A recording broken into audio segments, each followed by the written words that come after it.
आदाब नमस्कार। आप देख रहे हैं उज़ैर की आवाज़। मैं हूं आपके साथ में आज मोहम्मद उज़ैर।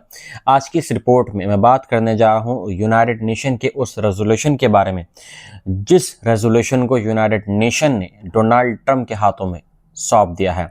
यानी अब ये रेजोल्यूशन डोनाल्ड ट्रंप के हाथों में पहुंच गया है जो गाज़ा का रेजोल्यूशन है, और इसके बाद में अब पूरी तौर से गाज़ा के ऊपर डोनाल्ड ट्रंप का यानी अमेरिका का अधिकार हो जाएगा। ये जो कानून है 13-0 से वीटो हो गया है यूनाइटेड नेशन के अंदर, जबकि इस रेजोल्यूशन को चीन और रूस ने ऑब्जेक्ट किया था, यानी ऑब्जेक्शनेबल इस पर इश्यू उठाया था, बट किसी की यहाँ पर नहीं चली, जबकि यहाँ पर 13-0 के वोट से इसको पारित कर दिया गया है यूनाइटेड नेशन के अंदर। पूरी तफसील के साथ में आप सुनिए पूरी इस रिपोर्ट को, लेकिन शुरुआत करने से पहले आप लोगों से एक रिक्वेस्ट है, अभी तक आपने मेरा चैनल उज़ैर की आवाज़ को अगर सब्सक्राइब नहीं किया है तो प्लीज़ आप मेरा चैनल उज़ैर की आवाज़ को सब्सक्राइब कर लीजिएगा। तो ये क्या है ये रेजोल्यूशन और किस वजह से यूनाइटेड नेशन यानी यूएन ने क्यों सौंप दिया है इस रेजोल्यूशन को डोनाल्ड ट्रंप के हाथों में। देखिए, दुनिया पिछले 2 साल से मुसलसल 7 अक्टूबर 2023 के बाद से अभी तक गाज़ा की तबाही देख रही है जो इजराइल ने अमेरिका के साथ में मिलकर की है। अभी मैंने 2 से 3 वीडियो में कई बार इस चीज़ का मैंने तस्करा करा है कि इजराइल को अभी तक 1000 जहाज मिल चुके हैं, जिसमें गोला बारूद, जंगी जो भी इक्विपमेंट वगैरह होते हैं, जो भी मिलिट्री यूज़ करती है, और इसके साथ में 150 जहाज़ ऐसे जो पानी के रास्ते थे, जो जहाज़ में सामान लद कर रहा है वो टनों के हिसाब से। अब ये जो सामान है ये कुछ यूरोपियन कंट्रीज़ ने भी दिया, कुछ अमेरिकन कंपनीज़ के थ्रू भी ये सामान आया है इजराइल, जबकि यहाँ पर यूनाइटेड नेशन के अंदर बराबर इस चीज़ को वीटो करता रहा अमेरिका कि वो जो 2 स्टेट सोल्यूशन है वो उसको एक्सेप्ट करेगा। उसने बराबर इस चीज़ को वीटो कर दिया और वो इजराइल के साथ में हमेशा खड़ा रहा। और अभी भी ये जो कानून यूनाइटेड नेशन के अंदर जो पारित हुआ है इजराइल के फेवर में गया है और नेतन्याहू के फेवर में, मतलब अमेरिका के फेवर में ये गया है, क्योंकि Israel is equal to America. यहाँ पर इसका मतलब ये आ रहा है। और अब संयुक्त राष्ट्र सुरक्षा परिषद ने अमेरिका को वह अधिकार दे दिया है जिसकी कल्पना तक संभव नहीं थी। मतलब ये जो अधिकार है, ये जो रेजोल्यूशन अमेरिका के हाथों में दे दिया है यूनाइटेड नेशन ने, इसकी बिल्कुल भी हम लोगों ने कल्पना तक नहीं की थी। अभी का ये रेजोल्यूशन पास हुआ है, क्या ये रेजोल्यूशन, इसका क्या मतलब है, तफसील से आप सुनिए। 13-0 के वोट से पारित यूएन रेजोल्यूशन 2803 यानी 2803 जो इसका नंबर है, गाज़ा के मलबे पर डोनाल्ड ट्रंप को शासन का अधिकार दे दिया है। मतलब इस यूनाइटेड नेशन के जो रेजोल्यूशन है 13-0 के वोट से ये पारित हो गया है यूनाइटेड नेशन के अंदर। अब इसके बाद में पूरी तरीके से गाज़ा के ऊपर अमेरिका का कब्जा हो जाएगा, मतलब नेतन्याहू का और इजराइल का यहाँ पर कब्जा हो जाएगा पूरे गाज़ा के ऊपर। रूस और चीन ने सिर्फ ऑब्स्ट्रक्ट किया था मगर किसी ने इसे रोका नहीं। रूस और चीन शुरू से ही इस जो भी मतलब ये है कि जो कायदे कानून यूनाइटेड नेशन के अंदर इजराइल के फेवर में बनाए जा रहे हैं या गाज़ा के अगेंस्ट, मतलब फिलिस्तीन के अगेंस्ट बनाए जा रहे हैं, बराबर चीन और रूस ने साथ मिलकर यहाँ पर उसको ऑब्स्ट्रक्ट किया है, मतलब उस पर ऑब्जेक्शन उठाया। लेकिन फिर भी 13-0 के वोट से ये कानून, ये रेजोल्यूशन पारित हो गया, इसको पास कर दिया गया है यूनाइटेड नेशन के अंदर। ये फैसला पूरी दुनिया में भूचाल लाने वाला है। जी हाँ, अब ये जो फैसला आया है इसके बाद से पूरे वर्ल्ड के अंदर भूचाल आने वाला है, क्योंकि एक यहाँ पर जो कब्जा हो जाएगा गाज़ा के ऊपर वो पूरी तरीके से अमेरिका का कब्जा हो जाएगा।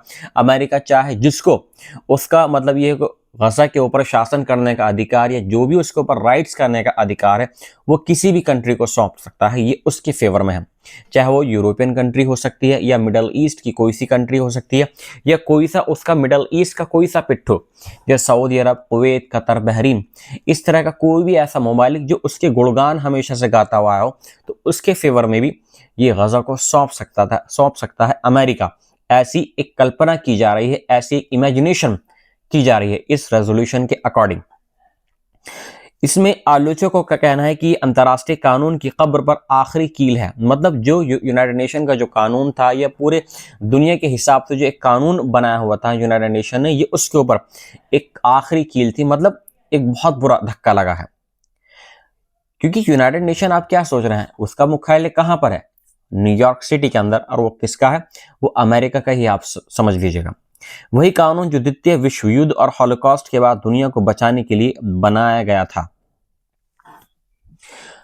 ये जो कानून है, यही ऐसा कानून पहले जो हॉलोकॉस्ट हुआ जर्मनी के अंदर, वहां पर भी ऐसा कानून लाया गया था। और फिर इससे पहले जो द्वितीय विश्व युद्ध हुआ था, इस तरह का मामला, ऐसे ही रेजोल्यूशन जब लाया गया था सेकेंड वर्ल्ड वॉर के अंदर। लेकिन अब आलोचकों का कहना है कि ये अंतर्राष्ट्रीय कानून की कब्र पर आखिरी कील है। जी हाँ, अभी जो कानून सब बना रखा है पूरे वर्ल्ड के लिए यूनाइटेड नेशन ने, ये सब क्या है? ये सब फालतू की बातें हैं, एक तरह का बिल्कुल दुनिया को दिखाने के लिए, उनको मूर्ख बनाने के, हमें और आपको मूर्ख बनाने के लिए ये कानून बनाए हुए हैं। गाजा का फ्यूडल ओवरलॉर्ड ब्लेयर के साथ भी है, यानी जो टॉनी ब्लेयर है, जो ब्रिटेन के पूर्व प्रधानमंत्री, जिनको बहुत अच्छी नॉलेज है मिडल ईस्ट के रिलेशंस के बारे में, वो भी कई बार ट्रम्प की मीटिंग में साथ देखे गए हैं, व्हाइट हाउस में भी, वॉशिंगटन डीसी में। जी हाँ, क्या है ये मामला, तफसील से आप सुनिए। यूएन के इस विवादित प्रस्ताव के बाद अब ट्रम्प को गाजा की भूमि, सत्ता, सीमाएं, सुरक्षा और पुनः निर्माण पर वीटो जैसी ताकत मिल गई है। मतलब अब उनके पास में जैसे वीटो का उनके पास में अधिकार था कि वो कैसे भी यूनाइटेड नेशन के अंदर इजराइल को सपोर्ट कर सकते थे, उसको बचा सकते थे। अब ऐसी ही एक वीटो की ताकत यहाँ पर इस रेजोल्यूशन के लिए मिल गई है।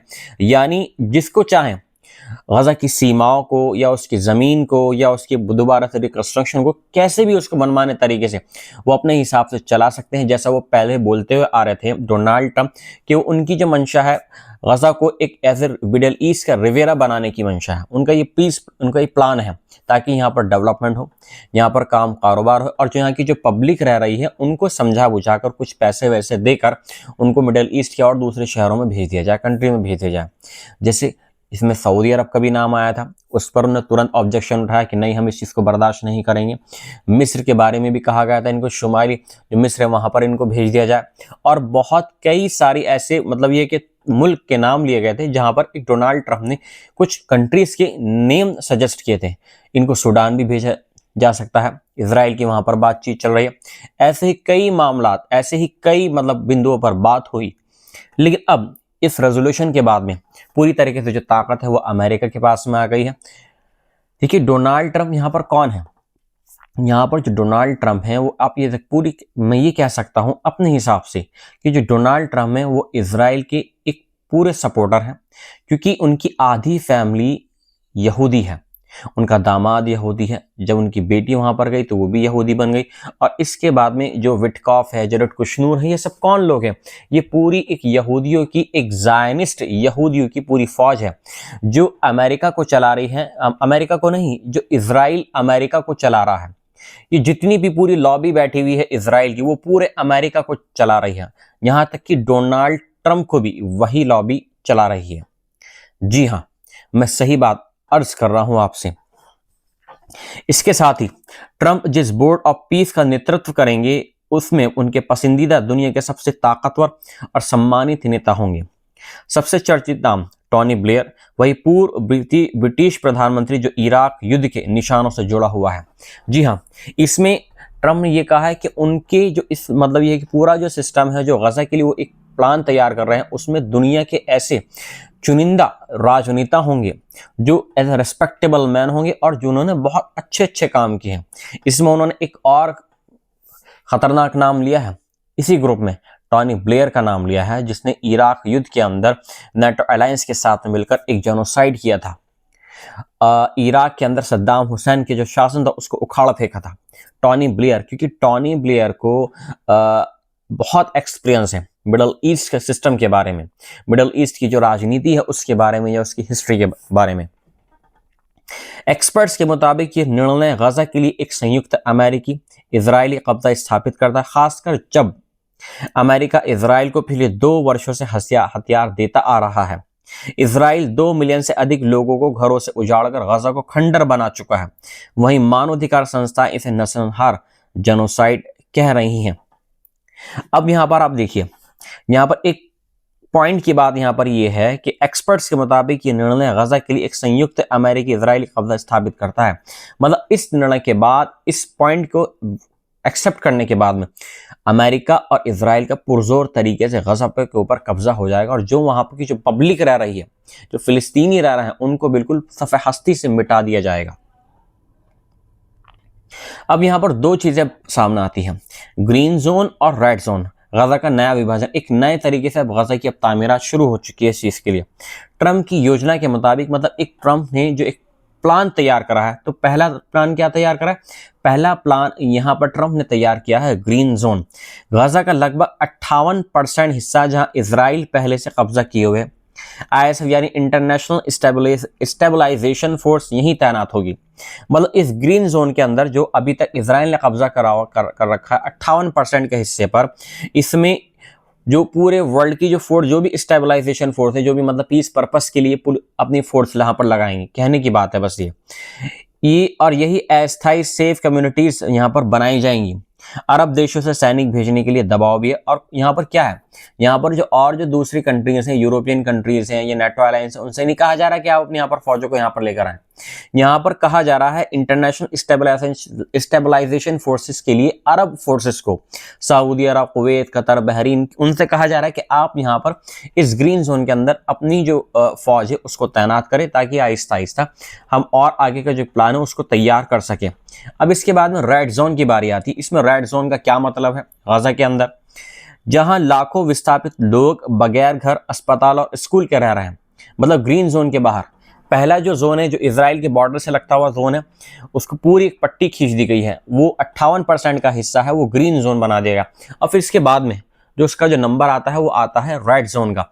रेड जोन के अंदर जो बिल्कुल सब ठूठ ठास भर दिया, बिल्कुल फिलिस्तीनियों को ठूस ठूस के वहां पर भर रखा है। जितने भी कत्लेआम सब कुछ हो रहा है वो सब रेड जोन के अंदर ही हो रहा है। ना वहां पर स्कूल है पढ़ने के लिए, ना वहां पर कोई मकान बचा है, ना ही वहां पर खाने पीने के कोई किचन वगैरह, ये सब जो यूनाइटेड नेशन के जो किचन सेंटर चल रहे थे वो कुछ बचा है। सब बिल्कुल एक बेतरतीब वहां पर हो रहा है और पूरे गजा को एक खंडर वहां पर बना दिया गया है। इसका मतलब है रेड जोन। इस जोन पर इजराइल दैनिक बमबारी जारी रखेगा, जहां की हालत नरक जैसी बताई जा रही है। मतलब इस जोन के अंदर बराबर जो इजराइल है वो ऐसे बमबारी करता रहेगा। और ये जो क्या हो रहा है, ये अभी वही हो रहा है।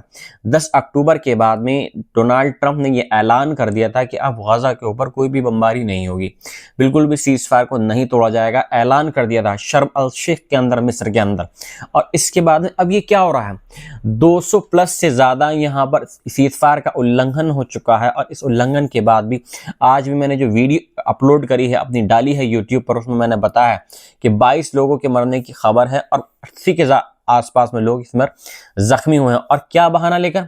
बहाना उन्होंने ये बनाया कि इसी ग्रीन जोन के अंदर जो इजराइल की जो मिलिट्री थी उसके ऊपर गोलीबारी हुई है, हमास के कुछ लड़ाकों ने करी है, वो वेश बदल कर आए थे, मतलब ये कि जैसे ट्रक वगैरह होते हैं, ड्राइवर वगैरह, वो बनकर आए थे। फिर इसके बाद में उन्होंने आदतन फायरिंग करी, तो हमने उसका बदला लिया है।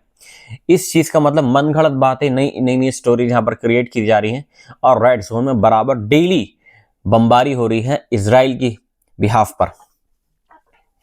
अब जो परिवार गैर हमास होने का प्रमाण नहीं दे पाएंगे, उन्हें ग्रीन जोन में जाने नहीं दिया जाएगा। यानी अब यहाँ पर एक चीज और रखी गई है कि यहाँ पर छटनी होगी आहिस्ता आहिस्ता। जो रेड जोन के अंदर है, रेड जोन से ग्रीन जोन के अंदर जाएंगे, मतलब आप अपनी शनाख्ती कार्ड दिखाओ, आप हमें ये दिखाओ कि आप कोई भी जो बंदा है वो हमास से ताल्लुक नहीं रखता है, आप भी चाहते हैं बिल्कुल हमास यहाँ से निकल जाए, आप हमें ये चीज दिखाओ। अगर आपने पुख्ता कर दिया तो आप ग्रीन जोन में आप जा सकते हैं, मतलब आप अब सेफ हैं, स्टेबलाइजेशन फोर्सेस के कंट्रोल में आप आ जाएंगे।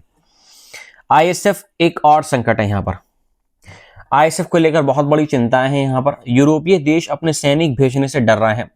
अमेरिका सेना भेजने या पैसा खर्च करने को तैयार नहीं है। अमेरिका देखिए इजराइल को यहाँ पर बमबारी के पैसे दे रहा है, नए नए कानून तैयार हो रहे हैं अमेरिकन लॉबी के अंदर के इजराइल को कैसे सपोर्ट किया जाए, नए नए प्लान इस चीज़ के खिलाफ तैयार हो रहे हैं कि हमास के खिलाफ यूरोपियन जो कंट्रीज हैं कैसे सपोर्ट के साथ में इजराइल को सपोर्ट किया जाए। इस चीज़ के तो कानून तैयार हो रहे हैं, अरबों ट्रिलियन ऑफ डॉलर्स इस चीज़ पर खर्च हो चुके हैं। लेकिन अमेरिका यहाँ पर फिलिस्तीनी के सपोर्ट के लिए, उनके सरजमी को बनाने के लिए या उनके घरों को, मकानात को बनाने के लिए यहाँ पर बिल्कुल भी पैसा नहीं दे रहा है। जी हाँ, जिन अरब देशों से सैनिक मांगे जा रहे हैं वे जनता के गुस्से से डरे हुए हैं। अब जो कंट्रीज जिनसे डिमांड की जा रही है कि आप गजा के लोगों के लिए आए, उनकी मदद करिए, हम आपकी सपोर्ट में खड़े हैं, लेकिन वो डर रहे हैं ताकि उनके जो देश हैं, अगर वो इसकी सपोर्ट मांगे तो शायद उनका जो विश्वास है अपनी गवर्नमेंट पे से उठ जाएगा और शायद वो अपनी गवर्नमेंट से हाथ धो बैठ सकते हैं। बहुत सारी ऐसी अरब कंट्रीज हैं। हमास ने एक बयान में कहा था कि आईएसएफ को गजा में उतारना और हमास को निशस्त्र करना इसे संघर्ष का पक्ष बना देता है, न कि एक तटस्थ शक्ति। हमास ने कहा कि आप स्टेबलाइजेशन फोर्स को यहां पर उतार रहे हैं हमास को खत्म करने के लिए, इसी संघर्ष का एक पक्ष बना देता है। मतलब ये एक तरीके से हुआ, डबल तरीके से नहीं हुआ। आप यहां पर दोनों तरीके से बात नहीं लेके चल रहे हैं, ये एक तरीके से हुआ, लिहाजा मैं इसको बिल्कुल भी मानने को तैयार नहीं हूं। अब यहां पर सहायता की जगह एक माफिया मॉडल को तैयार किया गया है। रिपोर्टों के मुताबिक इजराइल ने कुछ फिलिस्तीनी अपराधी गिरोहों को हथियार और सुरक्षा दी है। इन्हीं गैंगों ने गजा में पहुंचने वाली थोड़ी सी सहायता को लूटकर वो बेच भी रहे हैं। इजराइल ने इस चोरी का दोष हमास पर डाल दिया। अब इन्हीं गिरोहों को ग्रीन जोन में प्रशिक्षित करके रेड जोन में ऑपरेशन चलवाए जा रहे हैं। देखिए, अभी जो हमास के ऊपर ये आरोप लग रहा है कि हमास जो है इजराइल के साथ में, इजराइल के अगेंस्ट वहां पर ताबड़तोड़ फायरिंग हो रही है, गोलीबारी हो रही है। अब यहाँ पर ये भी तो हो रहा है कि हमास से लड़ने के लिए वहाँ की जो कुछ लोकल गैंग हैं, जो माफिया हैं, उनको प्रैक्टिस कराकर ग्रीन जोन के अंदर फिर उनको वापस रेड जोन के अंदर डाला जा रहा है ताकि वहां पर हमास से वो लड़ सके। और उनको मतलब ये है कि डालने के बाद में, उनसे लड़ने के बाद में वो कहीं ना कहीं हमास को खत्म कर दे। इस चीज के बारे में भी बातचीत चल रही है। इजराइल के किर्यात गात में एक बड़ा वेयरहाउस अब एक नए सिविल मिलिट्री कोऑर्डिनेशन सेंटर के रूप में काम कर रहा है। ह्यूमैनिटेरियन की वास्तविकता बहुत अंधेरी है। यहाँ पर एक जो इजराइल का जो डिफेंस वेयरहाउस है, एक बहुत बड़ी यहाँ पर बटालियन है किर्यात के अंदर, वहाँ पर सिविल मिलिट्री कोऑर्डिनेशन सेंटर एक चल रहा है वहाँ पर, जहाँ पर जो यूरोपियन कंट्रीज से जो आई हुई फौज है कुछ उनको वहाँ पर ट्रेन किया जा रहा है। इस चीज़ की भी बातें अब सामने आ रही हैं, जिसमें अमेरिकी, इजरायली, यूरोपीय सैन्य अधिकारी, अरब खुफिया एजेंसियां और पश्चिमी एनजीओ टीमें इसमें कुछ शामिल हैं। ये जो यहाँ पर किर्यात सेंटर यहाँ पर बनाया गया है इजराइल के अंदर, किर्यात इस मिलिट्री जोन के अंदर, इसमें अमेरिकी, इजरायली, यूरोपीय और कुछ इसमें आला अधिकारी भी मौजूद हैं जो ट्रेन कर रहे हैं लोगों को कैसे गजा के अंदर जाकर रेड जोन में या ग्रीन जोन में किस तरीके से अपने आप को कंट्रोल करना है, किस तरीके से गजा को चलाना है। इसी केंद्र को ट्रंप समर्थक आयरे लाइटस्टोन चला रहे हैं, वही शख्स जिसने 2017 में यूएस एम्बेसी को यरूशलेम शिफ्ट करने में अहम भूमिका निभाई थी। जी हाँ, इसमें सबसे अहम किर्यात जो एक प्रैक्टिकली यहाँ पर इस मंशा को पूरा करा है, वो करा है आर्य लाइटस्टोन। आर्य लाइटस्टोन ये वही शख्स है जिसने 2017 में जब Donald Trump as a president है अपने पहले कार्यकाल के अंदर, उस कार्यकाल में उन्होंने जो अमेरिकन एम्बेसी है उसको यरूशलेम शिफ्ट किया था और इसकी बहुत इंपॉर्टेंट रोल यहाँ पर प्ले करा था। यही बंदा, ये किर्यात जो मिलिट्री जोन है यही चला रहा है वहां पर। अब इस पर गजा का भविष्य क्या होगा जब इस तरह के हालात वहां पर पैदा हो गए हैं। देखिए, सबसे बड़ा सवाल यह है कि अब ट्रंप की शांति का क्या मतलब है। यहाँ पर ये सब चीजें यहाँ पर हो रही हैं, ग्रीन जोन भी बना दिया, रेड जोन भी बना दिया, तो अब इसका क्या मतलब है, कैसे गजा के अंदर शांति आएगी। गजा आधा कर दिया जाएगा, आधी आबादी अब भी खंडरों में, आईएसएफ ग्रीन जोन में बंद, इजराइल निरंतर रेड जोन को बमबारी से खाली करता रहेगा। जी हाँ, अब यहाँ पर वही ग्रीन और रेड जोन का मतलब आ गया है, यानी गजा ऐसे ही रहेगा, वो बिल्कुल भी कुछ नहीं, उसके हालात सही होंगे, वहां पर ऐसे ही बमबारी होती रहेंगी रेड जोन के अंदर।